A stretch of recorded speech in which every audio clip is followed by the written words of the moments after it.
My name is Maggie Scott. I'm a textile artist, and I'm particularly interested in the negotiations that I make and other people make, people of colour who live in a white majority culture.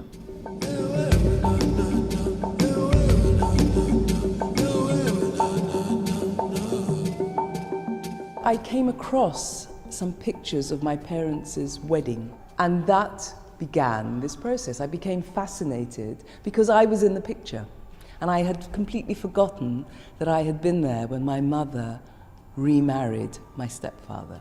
What was extraordinary to me is that that same year, just less than 5 miles away in Trafalgar Square in the centre of London, there was this enormous demonstration going on called Keep Britain White, with this huge banner. So now, at my age, I'm 56, looking back at that time, this young couple, so enthusiastic, in a period where no blacks, no dogs, no Irish was on most of the accommodation, I became very drawn to that story.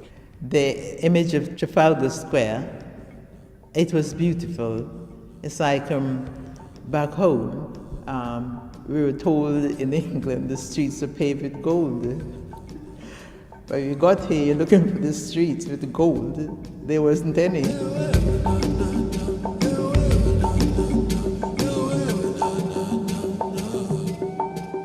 The starting point was the wedding day, and then of course I pulled out all these snapshots, and I found one where I was looking extremely happy on the beach. And I chose to have those as a point of reference.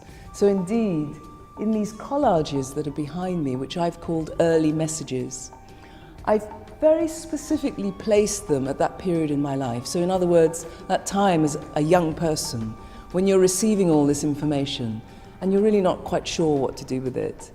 And so here I really want to talk about a young person negotiating things like Enid Blyton's book, The Three Golliwogs, and the black and white minstrel show. It was bewildering. You know, I didn't have a political consciousness at 5, but I was fed these kinds of images.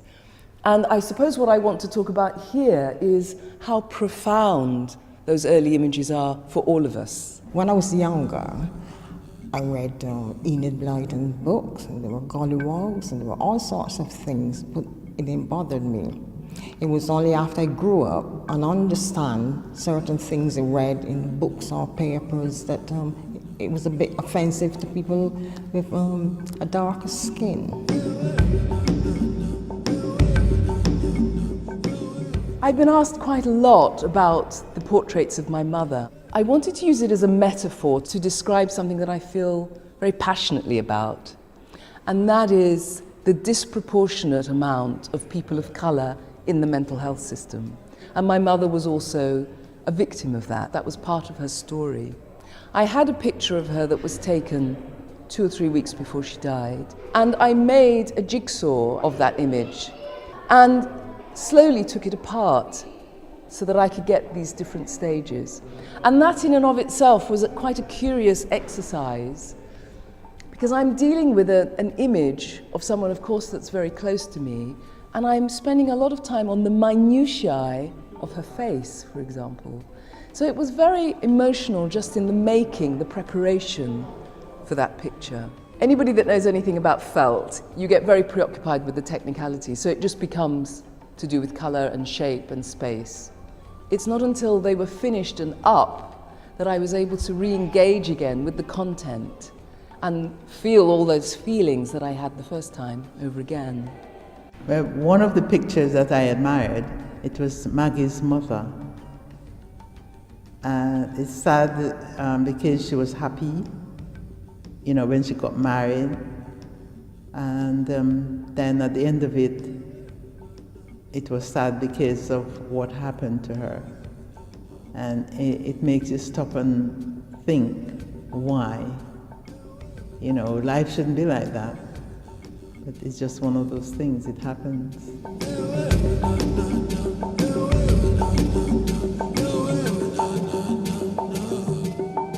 What I mean by internalized racism is the racism that is outside, that feeds you misinformation about yourself. we can take it right back to slavery, but I'm just even talking for my generation, that the whiter you were, the more acceptable you were. And I really wanted to focus on that in the installation because the beautification industry has really targeted, particularly young people, this notion that you have to be fixed. You're not all right the way you are.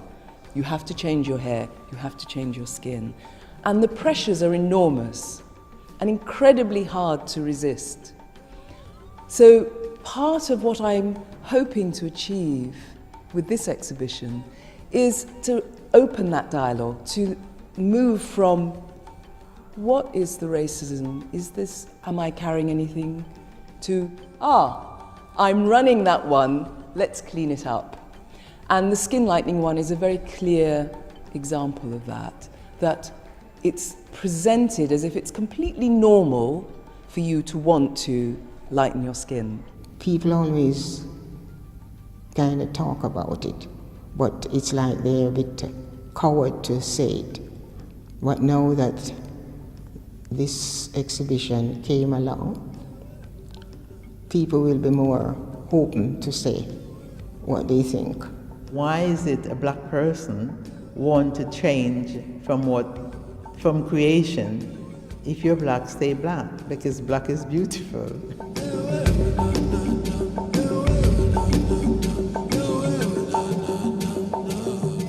I think what's interesting and what's become very apparent preparing this exhibition is how, for myself, I've been able to shift some of that internalized racism.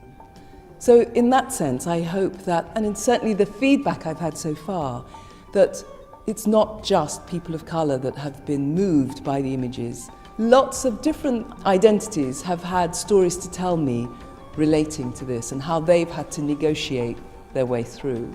So it is my story, but I hope it's also your story. I think this is a wonderful exhibition. I'm absolutely blown over. I think Maggie Scott is just showing genius. I wish more of us had her idea of bringing things like that across to other people. I was expecting something that was obviously tactile because of the nature of the textiles, and I was expecting something which was going to be about black and white, but actually it's multifaceted, many shades of interest. You've got to be yourself at all times, because if you're not going to survive. You've got to show yourself as who you are and not try to be somebody else. You've got to be yourself at all times, yes.